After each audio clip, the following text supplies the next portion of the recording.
Hi, this is Barbara Loraine, Cash Cow Girl, and this is Google Hangouts on Air Live. Recently, I heard a lecture by Hedrick Smith, author of the book, Who Stole the American Dream? I was very impressed by what he had to say, and I'll be sharing many of the points that he covers in his book.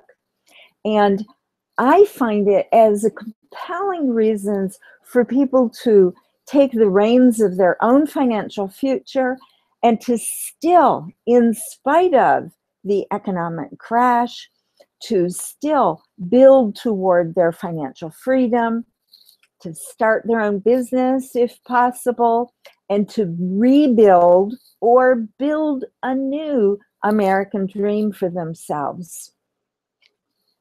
I think that's very important because it still is possible here in the United States to build toward the American dream. In fact, I want to read a bit from Smith's book. The promise of a prosperous middle-class life with decent work, rising living standards, and the potential for a better future has long been the foundation of the American dream. But as America continues to struggle to recover from the Great Recession, it has become clear that the middle class is in jeopardy, and many of the policies of the last 40 years are to blame. You know, in researching his book, again entitled Who Stole the American Dream, available on Amazon.com, the Pulitzer Prize and Emmy Award-winning journalist, producer, and national best-selling author Hedrick Smith discovered the political, legislative, corporate, and private personal choices that pushed the middle class to the brink of collapse and, for a lot of people, over the edge from which many have still not recovered. As I see it, the number one way for people to get back on track or to get on track is by taking the reins of their own destiny.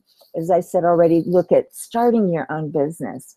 Look at stopping the wasteful spending that you might be in the habit of, and making financial investments to build your financial freedom. Financial freedom being where you have enough passive income to cover your monthly expenses so that you can work if you want to, but you don't have to. Things are covered.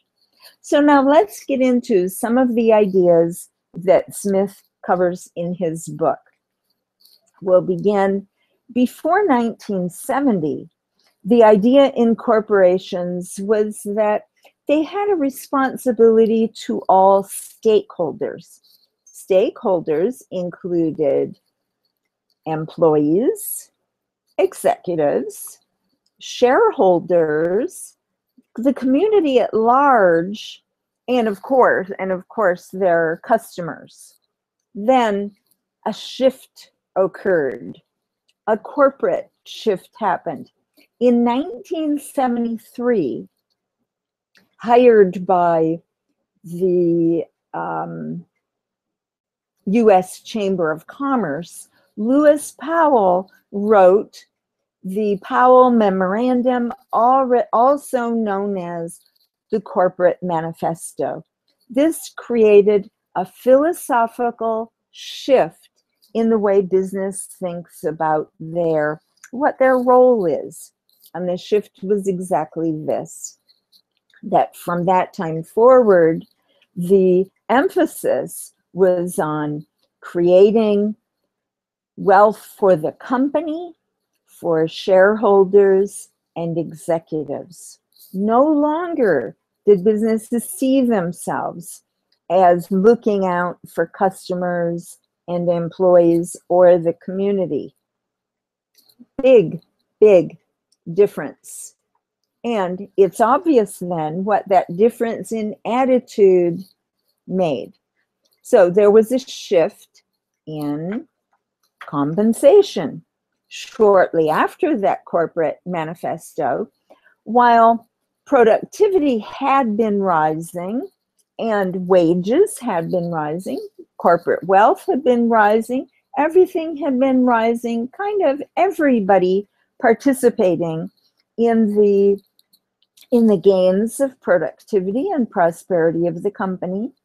There was a shift away from worker compensation and more of an emphasis put on the wealth of the company, its shareholders, and its executives. In fact, in many cases, the executives seem to have taken a front seat way ahead of the shareholders. For example, with the economic downturn, when Lehman Brothers went bankrupt, what did the shareholders get? Zero return on their investments. And yet there were executives who walked away with a couple $2 billion. Big shift in how the pie gets split. There was also changes in lending policies. In 1978, Congress overrode usury laws that had been on the books like forever, and instead opened the door for increasing rates on mortgages and other kinds of debt. This then became the foundation of the devastation of the housing bubble. In 1982, the adjustable rate mortgage was introduced, along with a new type of mortgage called negative amortization. Well, for one thing, a lot of people did not know. What did that mean? They had never heard of that mortgage before. And where people had often trusted the banks and other lending institutions, had been used to buying property and just signing on the dotted line. Now there had been a new let the buyer beware, better read the fine print situation had come into being, because negative amortization meant that while a lender kept making monthly payments, equity in the property did not go up. On the contrary, the debt actually increased with negative amortization. Big, big difference. There was also a shift in retirement plans. In 1978, Congress passed the Revenue Act that allowed for 401ks, which was initiated as a break on taxes on deferred income. With the creation of 401ks, which according to Smith was never intended to be used for the public at large, well, now there were big, individuals were going to be in charge of their retirement investment accounts. And where it used to be that directors of companies, along with the financial institutions, they would be, with their expertise, they would be watching over investments and held a fiduciary position to the people who worked for the company to make sure that they would end up with their pensions. Now it was on each individual. Well, in the 80s, the stock market was rising. So people felt like, hey, this is not so bad. I can make these investments. Having a 401k is just a fine thing. Well, as things continued, that turned out not to be the case. In fact, I've been very positively impressed by Anthony Robbins, motivational guru, wrote a book called Money, Master the Game.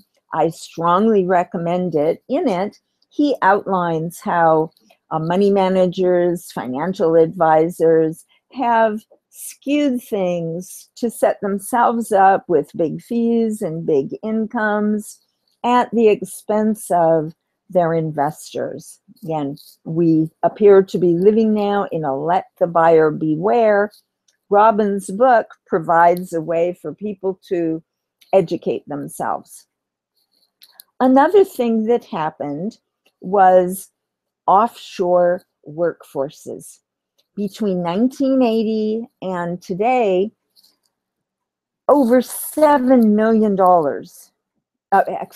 over 7 million jobs that used to be done by American workers, those have been moved offshore, with offshore manufacturing locations and outsourcing of work. Examples of offshore companies include manufacturing of electronic components in Costa Rica, production of apparel, toys, and consumer goods in China and Vietnam, and more. In fact, it's said that Walmart even pressures their vendors to be working with foreign manufacturing plants so that they can give Walmart customers the very bottom price for the goods and services, for the goods that they offer at Walmart. In Walmart's defense, it appears that that's what people want, is the lowest prices possible. What happens, though, is to get the lowest price often means that work needs to be done offshore. And what that means then is less work for US workers. Now, in addition to those manufacturing jobs, there's lots of other kinds of work that's being fulfilled offshore, including customer service, call centers. We're very familiar with that, but also back office work, information technology, marketing, accounting, architectural, advanced engineering design, stock analysis, medical and legal services are also offered from overseas. When offshore services are being bought by people in the US, what does that mean for US workers? High paid jobs here in the United States go bye-bye and are enjoyed by people in those other countries. Another change along that line is that our world has become increasingly high-tech. It's not just the information age, it's the high-tech age. And this should or could bode well for those STEM workers in the science, technology, engineering, and mathematics degrees. But again, that a lot of that work is going overseas. For one thing, in China, they're really making it very attractive for companies to set up shop in China, giving them tax advantages, sometimes giving them free land, setting up infrastructure at way less cost than can happen here in the United States. And then the Chinese workers take over those high-tech and other jobs. In fact, when China has a contract available that can be fulfilled by a US company, more often than not, as a part of that deal, the US company is required to have their manufacturing in China. Okay, another thing that has happened is the import of H1B workers, H1B visas, import of top-notch workers. Now, this was initially started because it's no secret there are workers coming out of Russia and India and other companies that they have expertise that we absolutely need in the United States. Those people with master's degree and PhDs, we want to bring the best of the best minds into the United States. And to this, the H1B visa made it easier for those people to get into the United States to work. That's how it started out. Now, however, even people from overseas who have simply a bachelor's degree get the H1B visas, and there are hundreds of thousands of those workers who have been brought into the United States to work. And here's the thing.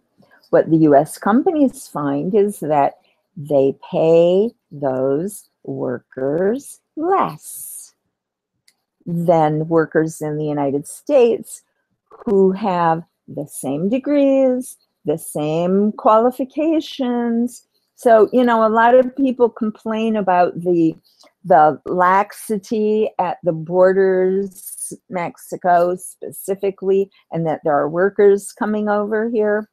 It seems to me that pales in comparison, because those workers are maybe taking house cleaning jobs, other kinds of lower paid jobs.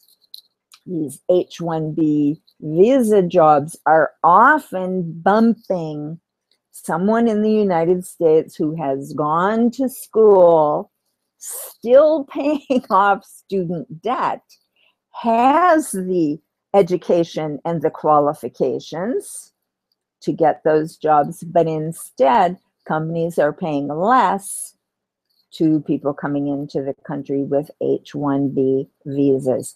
This looks like a huge problem to me. The other thing, I think I'll have to read this here. So I found this quote on the internet. You can be an exact match and never even get a phone call because you are too expensive, says Norman Matloff, a computer science professor at the University of California, Davis. The minute that they see you've got 10 or 15 years of experience, they don't want you on their workforce. They, being the companies, don't want you. Why would that be? Because you'll be more expensive than somebody that they can get with that visa. So since the Great Recession, as work opportunities and wages have declined, the stock market has increased, and 401 has increased. 401k balances, which had increased, they retracted, and housing values retracted. So before this set the stage for the Great Recession, because as wages were down, costs of living going up, people felt confident because their 401ks were going up. They felt confident because the stock market was going up. And so they looked for cash flow because their wages were staying flat. For cash flow, they looked to equity in their homes. Alan Greenspan actually encouraged this action, according to Smith in the book, Who Stole the American Dream. After all, from Greenspan's perspective, the infusion into the economy of all those billions of dollars that people were taking out of their home equity, wow, what a boon for the economy, until it went bust and led to the what people are now calling the Great Recession. Okay, so as Smith found, he thought, as he started working on the book, he thought he would find that things kind of slipped away. But in these various points that I just listed, and more that he outlines in his book, he felt that the American dream was literally stolen. So the important question is, now what? Well, the corporations now, with their new method of operation, which is shareholders and corporate wealth, too bad about workers. That's not their priority anymore. So the corporations will not save your American dream. What about the government? The government will not save your American dream. How would they? What people need to get back to a place of prosperity and improved financial outlook for themselves, people need to look to themselves.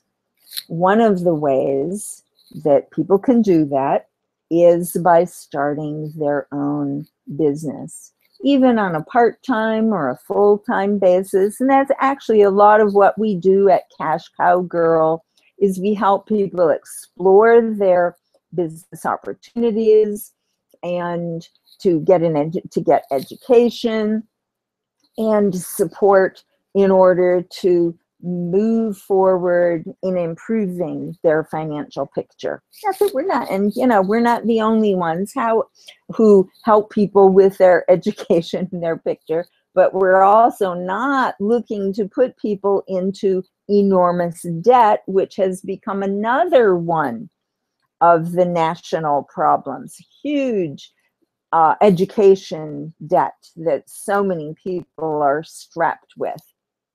Okay, another thing that people can do and that we recommend is to watch your spending. You know what? I'm a marketer. However,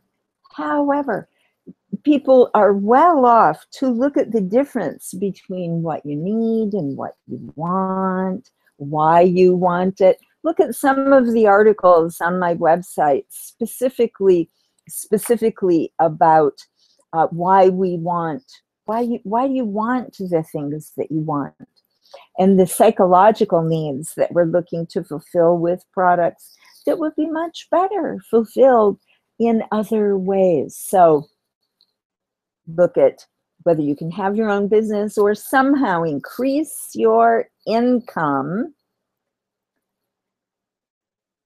Cut out wasteful spending, not to be Spartan, not to be sacrificing, but to be watchful of waste. And 3, then, to learn to make investments that serve you, that really serve your desire to still enjoy the American dream. And as I said before, I do recommend Tony Robbins' book, Money, Master the Game.